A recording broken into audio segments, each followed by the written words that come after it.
You've got coaches, administrators, arena officials, referees.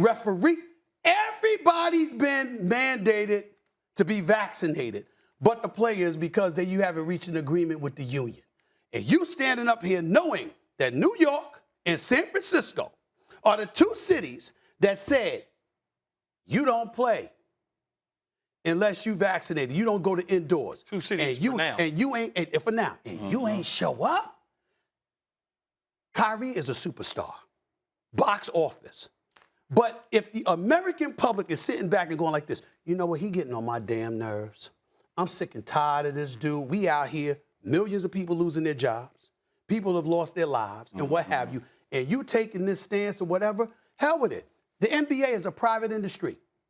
I sit up there and look, y'all, you ain't vaccinated, you ain't playing. That would be me. That would be me. I'm just telling you. Yeah, you know, the privacy issue, I get.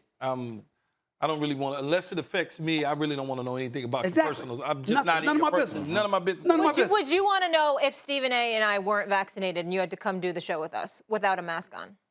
I know you're vaccinated, though. But I said, would you want to know? Because it's a similar situation. I would want to know. Yeah. So I would want to know. But this is what I would say about. So for teammates, it's fair for them, obviously. Absolutely. To know. Yeah. Yes. Absolutely. But they know. Yeah. Yes, they do. They already do know. Yep. They know. So what I would say to that is, there's consequences in these leagues to guys not being vaccinated. Because one thing the owners will not do, especially like in football, they're not going to lose money. They're not going to forfeit games and cancel games. They're not doing that. That's why all these protocols are put in place. So if anything happens, we're going to remove you. And I understand exactly what Kareem and Stephen A. are saying. If you are affecting the bottom line, which not means your money as a player, but people in the building at work, staff, ushers, things of that nature, you're putting them in harm's way, you need to be removed and put to the side. Now, I can't get into why a person decides to do it and why a person doesn't decide to do it. I'm like, Stephen, hey, you got all day long. You done had a long time to figure it out. If I can figure it out like that, I know and I'm an athlete. I know damn well some of these athletes can figure it out. Because I'm really honestly listening to the dudes with the white suits and the pens in their pocket. That's what I'm listening. Doctors, scientists, people that know. Not my teammates. Not my damn teammates. Epidemiologists. No. Let me tell you what one of those doctors, I spoke to him last night, Dr. Leroy Sims, who is the head physician of the entire NBA, was monumental in structuring the bubble. Over 90% of the players in the league are vaccinated. So I know we're talking about Andrew Wiggins or a comment that D'Angelo Russell made or Kyrie Irving, but the majority of the league is vaccinated.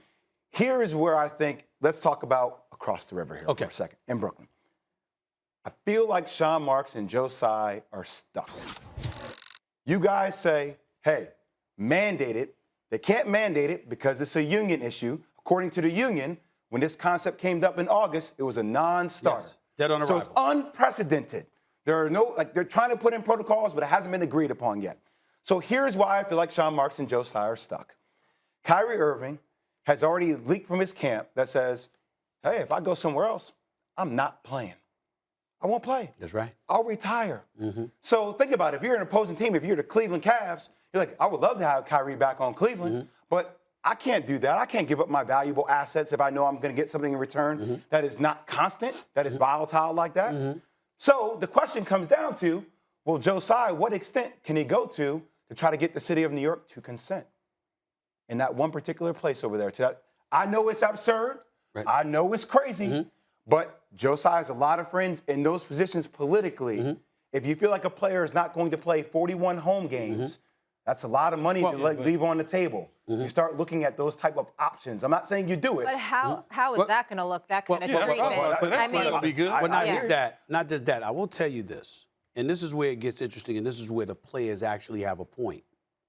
Kyrie can't play at the Barclays Center based on the current New York mandate, but a visiting player who's unvaccinated can. Yes. That's problematic. That is problematic. That makes no sense. And to me, if I'm Kyrie and I'm Andrew Wiggins, that's the number one argument I have. As a matter of fact, it might be the only argument I have in my defense. The fact that a visiting player who is unvaccinated can come and play in the arena at the Yeah. Barclays Center It feels hypocritical. or no San sense. Francisco. That is hypocritical. That is an inconsistency Yeah. that I would illuminate big time. And I would even, despite how So who disgusted dropped I the am, ball on that though? I don't know. Well, I just know that the league rules in the city, city of San Francisco, city of New York, basically said, you reside in New York Yeah. and Yes. you're not vaccinated, you can't play at the Barclays Center. But if you're visiting, then you can. It makes no sense. They gotta address that because Andrew Wiggins and Kyrie Irving have a point with that. My other point is, I'm glad that you brought up the fact that the Brooklyn Nets are stuck between a rock and a hard place.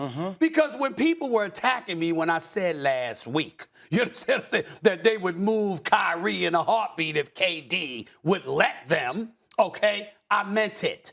I ain't shucking and jiving. I'm not wiggling my way around. I'm telling you what the hell I know, okay? Here's the reality. Your point is absolutely on point because that's one element as to why it's close to impossible to move Kyrie because KD don't want that. That's his man. He loves that brother. He don't want him to go away. And we all love Kyrie as a basketball player because he's marvelous. The other side is Kyrie.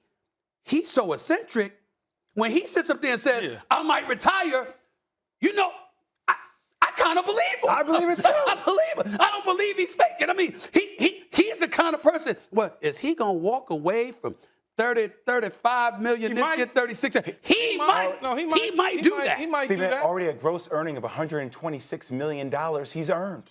But He's the earned. one thing He can though, make Last word here, guys. Double This more. is a great you conversation. We do make have to a get lot the of break, money. though. You make a lot of money, but when you leave that sport, Jay, Yeah. as you know, it's hard to come back. That's right. If Well, I your love understand for the game Yeah. supersedes Yeah. the money. Yes.